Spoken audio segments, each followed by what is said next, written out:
Okay, this is my old printer here. It's an laser printer. It's an HP 4P laser print. The manufacture date on the back is December 93. I think I got it early 94. I got it because I was looking for a new job and I got tired of using laser printer at work to print out my resume. It was pretty expensive back then, especially compared to today's prices. It still works.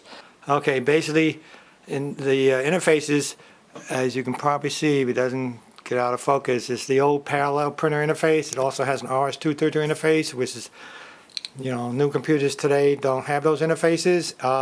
I use it basically connecting it to a very old laptop computer, which takes like 20 minutes to boot.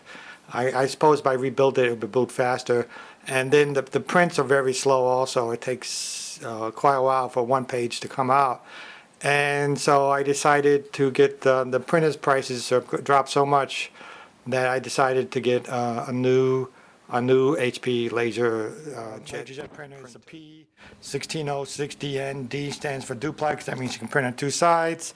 And N means it's network. I wanted something to hardwire into the network. I'm not crazy about the wireless printers. And the list price of this printer is $200, but I bought it in early July 2011, straight from the HP web page for $109, free shipping, and a couple dollars sales tax. I have it plugged into the network. That's why I have it here. Nice thing, has a the network and a USB, and you have this little door in here, so make it easier to disconnect or connect the wires. Okay, again, sorry I didn't do the unboxing or the initial power on configuring, but basically it was pretty easy. I connected it to my laptop computer, my main laptop computer, using a USB. That's what it said for temporarily. And during the process, I told it I wanted to be network, and then after part of going through the menus, it says disconnect to USB, and it was talking over the network.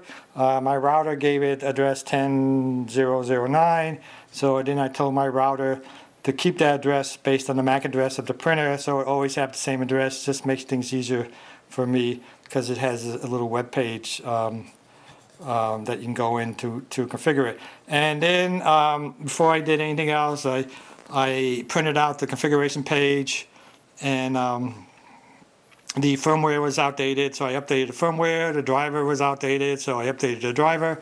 It prints a little. It looks like it's off now, but if you do a test page, that turns it on. Let me see. Press this once. It should print. Yeah, it prints a test page.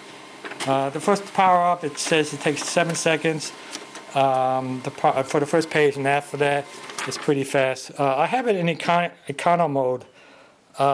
That means it uses less ink, and they recommend not doing that all the time because they said the toner, you could run out of the toner hardware parts like the drum and stuff could wear out before you use the toner. I don't know if that's true or not. I only had the printer a couple days.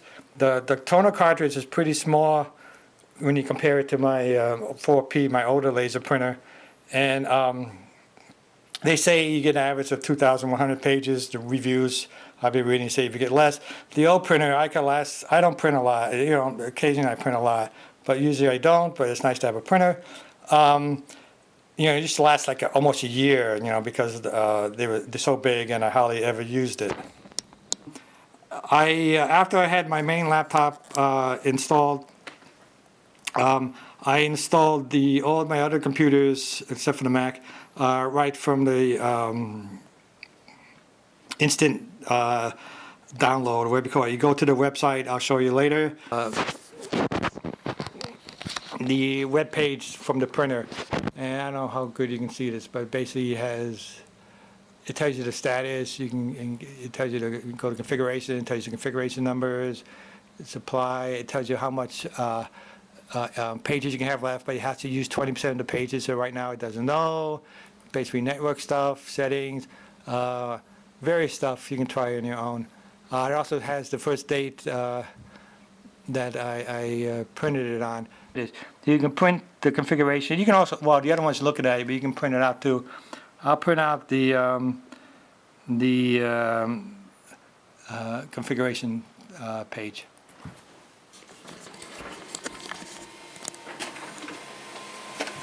Okay, I think this is up only one side. Yeah.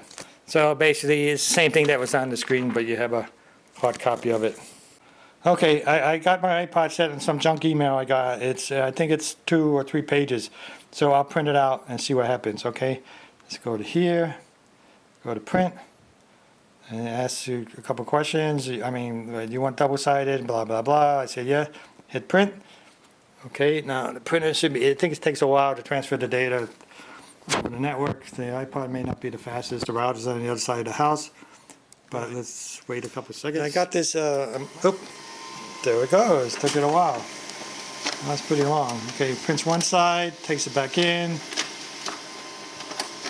prints it out the other side, and it actually was 3 pages. Okay, and the last page was just nothing, and then you can see it prints 2 pages, and then you can see it was pretty quick. I'm happy with it, and for $110 plus a couple of dollars tax, I think it's a good deal. I think the list price, as I said before, is $200, but it's sold for $109 free shipping. So I think it could be the end of the model year, but it's technology. It's unless you want cutting edge, you get the best deals at the end of the model year, and because this thing will probably go back up to 200 something in a month or two when they come out. This is the 1606. They'll probably come out with 1607, which I forgot to add. Yeah, it prints also for my MacBook, which is way overpriced. Again, an Apple RAM for what's in hardware's inside of it. But it is very nicely built, the Apple laptop, the Mac laptop. That you had to install you had to put the DVD into it, but it was no big thing. It was very easy to install the driver and then it printed out. I did a couple test print, and yeah, it was very easy. Again, it prints my Mac out from my Mac, prints from my iPod Touch. It prints from my multiples Windows computer, Windows 7, Windows Vista, Windows XP, probably another Windows XP floating around someplace. So it's a very versatile computer and fast, cheap. Oh, and one more thing, I should plug in, but I don't think I will. My old HP all 4P printer, the old printer, the one that I bought in probably early '94. So that's, what's that, 16, 17 and a half years old now.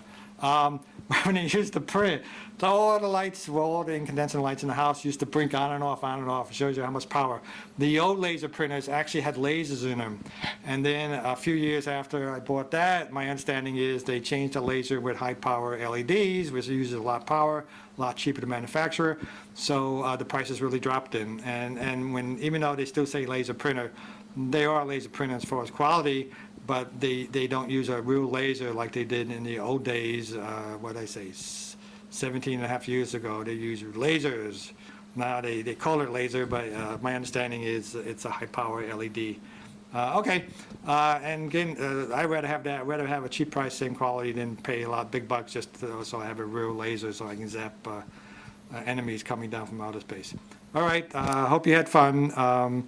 Rate this video if you like it, and subscribe. And I just bought a Drobo FS. I'll be reviewing that, and hopefully I'll be doing an unboxing of that pretty soon. That's basically kind of like a RAID storage server for the network. Bye.